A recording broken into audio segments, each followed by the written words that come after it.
पर इतना पैसा कमाने के बाद उस पैसे को संभाल कर रखने का सिर्फ एक ही नियम है, और इस नियम को हम में से ज्यादातर लोग कभी भी अपने जीवन में डिस्कस नहीं करते। पैसिमिस्टिक होने की जरूरत है।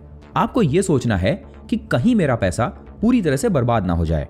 मुझे भविष्य के लिए और पैसा बचा कर रखना है, क्योंकि भविष्य में कुछ भी बुरा हो सकता है। कंसिस्टेंट कंपाउंडर्स ने एक बेहद शानदार रोल प्ले किया और कंपाउंड इंटरेस्ट ने उन्हें आज के समय का दुनिया का सबसे अमीर इन्वेस्टर बना दिया। आपका सेंसिबल ऑप्टिमिज्म आपको इस चीज के लिए तैयार करता है और आप खुद से यह कहते हैं कि ठीक है, मैं इन सालों में 2 से 4% रिटर्न या फिर नेगेटिव रिटर्न लेकर भी खुश हूं। Good evening friends. दोस्तों, एक मशहूर कहावत है, जिंदगी हमेशा हमें कुछ ना कुछ सिखाती रहती है, पर सवाल यह है कि हम क्या सीखना चाहते हैं। अनिल अंबानी, विजय माल्या, मेहुल चोकसी, रामालिंगम राजू, माइक टायसन और नीरव मोदी, क्या आप जानते हैं कि इन सभी में क्या समानताएं हैं?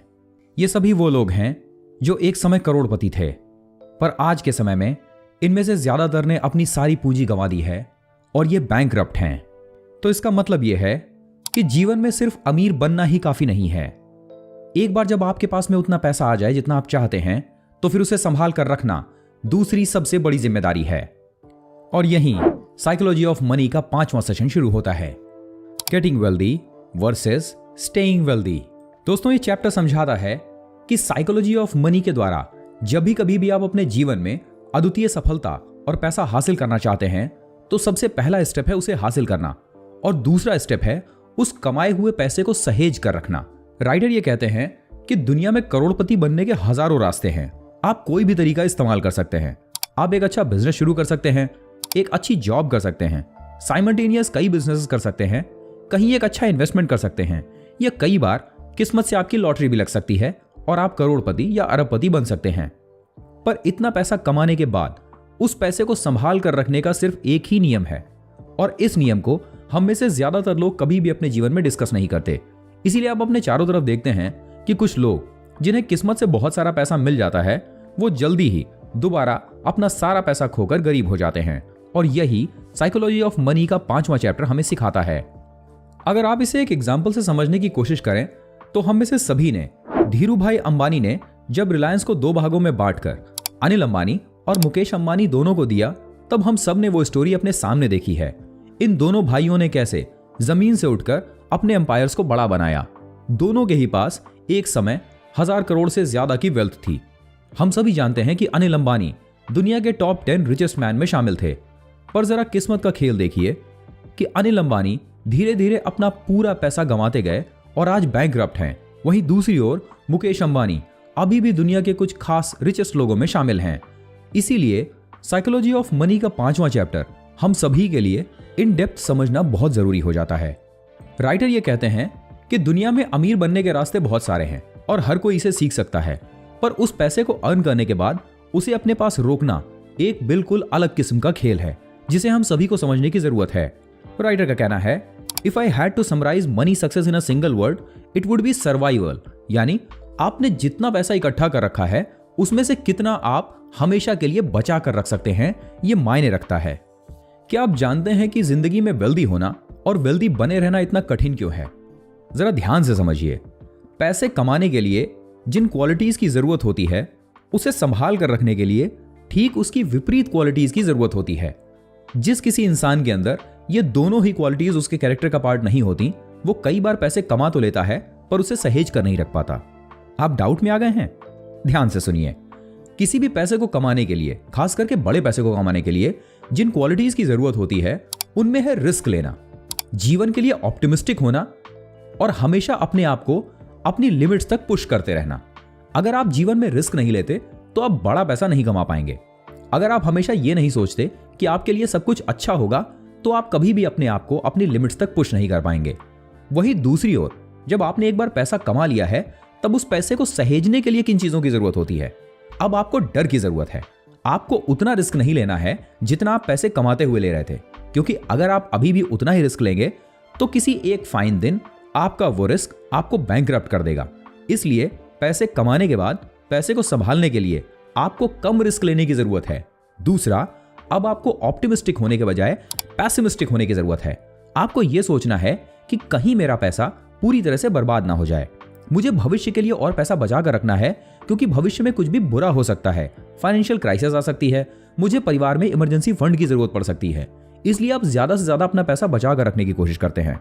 जरा ध्यान से समझिए, पहली सिचुएशन में आप ऑप्टिमिस्टिक थे, दूसरी सिचुएशन में आप पैसिमिस्टिक होते जा रहे हैं, और तीसरा, पहले पैसा कमाने के लिए आप अपनी लिमिट्स तक खुद को पुश करते थे। इस हालत में आपको शांत बने रहना है और दूर बैठना है, अपनी लिमिट्स को वॉल्स की तरह स्ट्रांग रखना है और कभी भी खुद को अपनी लिमिट्स के पार नहीं जाने देना। तभी आप अपने पैसे को संभाल कर रख पाएंगे।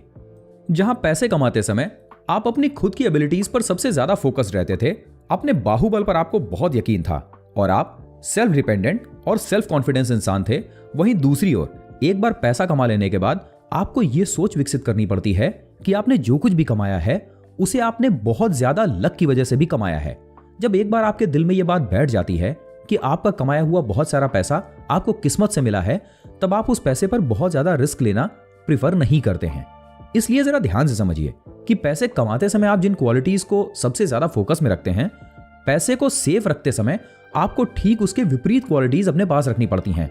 यही वजह है कि बहुत सारे लोग पैसा कमाते समय अच्छे होते हैं, पर जब उस पैसे को सहेज कर रखने की बात आती है तो वो बेहद कमजोर हो जाते हैं। वो अभी भी अपने पैसे पर उतना ही रिस्क लेते हैं जितना वो इनिशियल स्टेज में लेते थे। नतीजा, वन फाइन डे उनकी कोई एक बेट गलत पड़ती है और वो सारा का सारा पैसा गंवा देते हैं। आप शायद इसे स्टॉक मार्केट की एक पर्टिकुलर सिचुएशन से कोरिलेट करके देख पाएं। बहुत सारे ट्रेडर्स ये कहते हैं कि अगर आप इंट्राडे और ऑप्शन ट्रेडिंग या फिर आप शॉर्ट टर्म ट्रेडिंग करते हैं तो उसमें से आप जो भी पैसा कमाते हैं उस पैसे का कुछ हिस्सा निकालें और उसे लॉन्ग टर्म इन्वेस्टमेंट के अंदर डालें।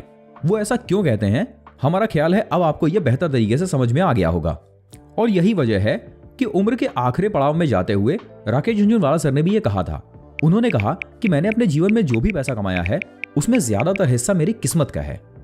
राइटर इस चीज को बहुत खूबसूरती के साथ समझाते हुए वॉरेन बफे का एग्जाम्पल लेते हैं। हम में से बहुत सारे लोग वॉरेन बफे की एक्चुअल वेल्थ को समझ ही नहीं पाते।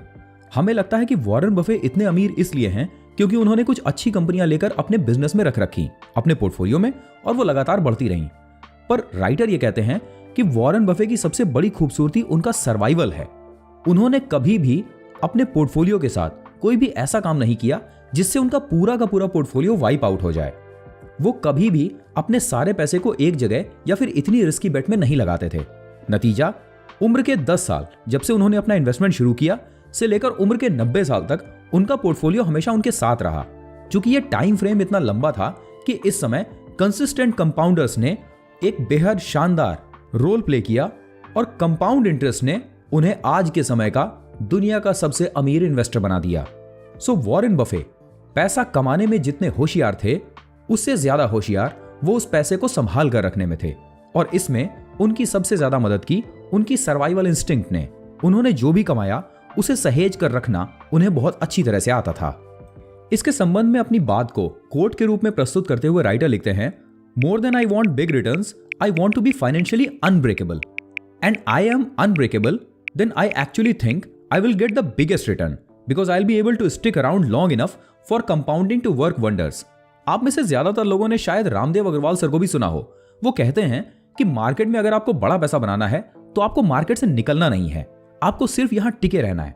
अगर आप इस मार्केट में टिके रहते हैं तो आप बड़ा पैसा बनाएंगे। जरा ध्यान से देखिए, सारे समझदार लोग और हाईली सक्सेसफुल लोग जिन्होंने मार्केट में बहुत बड़ा पैसा बनाया है, चाहे मार्केट के सेंस में या फिर अपने जीवन के सेंस में, वो सभी यही कहते हैं कि आपको अपने पैसे के साथ कोई ऐसा काम नहीं करना है कि आपका पूरा पैसा जीरो हो जाए, यानी सर्वाइवल इंस्टिंक्ट। आप जो भी कमा रहे हैं उसका एक खास हिस्सा आपको बचाकर सहेज कर रखना है। चैप्टर को आगे बढ़ाते हुए राइडर्स रीडर्स से दो चीजों के बीच में अंतर समझने की कोशिश करने को कहते हैं। यह है ऑप्टिमिज्म और सेंसिबल ऑप्टिमिज्म। जरा ध्यान से समझिएगा। ऑप्टिमिज्म का मतलब है हम हमेशा इस बात के लिए तैयार रहते हैं कि हमारा भविष्य अच्छा होने वाला है, सब कुछ अच्छा होगा और आखिर में हम जीतेंगे। पर सेंसिबल ऑप्टिमिज्म ऑप्टिमिज्म से कहीं अंतर है। सेंसिबल ऑप्टिमिज्म आपको यह बताता है कि अंत में तो सब कुछ अच्छा होगा, इसके लिए हमेशा तैयार रहिए, पर इसके अलावा बीच के रास्ते में हमेशा उतार चढ़ाव आएंगे। आपके पास अपने जीवन में जो प्लान है उसे ऐसा होना चाहिए जो बीच के रास्ते में आने वाले इन उतार चढ़ावों से आसानी से निपट सके।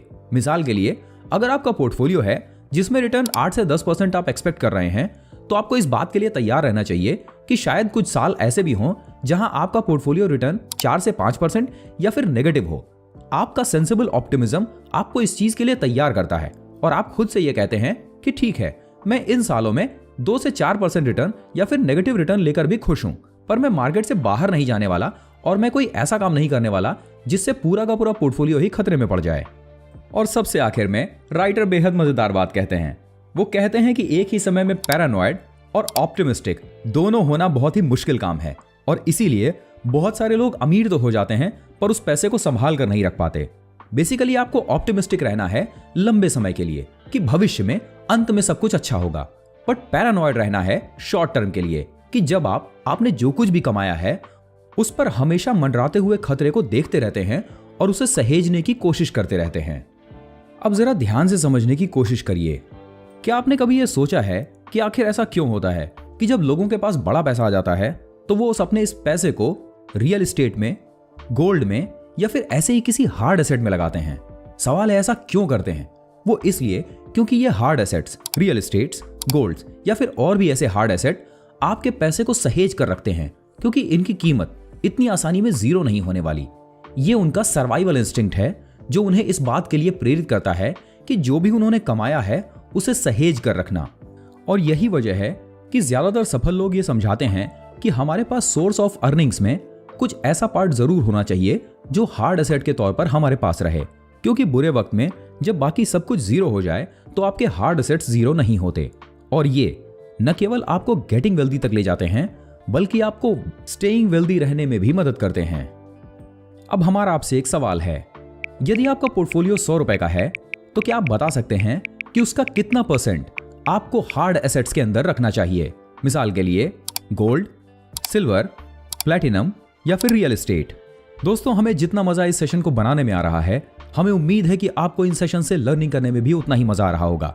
ये बुक अपने आप में साइकोलॉजी की गीता है जो कि पैसों के बारे में हमें लगातार बेहद शानदार सीख देती रहती है। तो हमारे साथ साथ अपनी सीखने की जर्नी को जारी रखिए, क्योंकि जिंदगी कभी भी सिखाना बंद नहीं करती।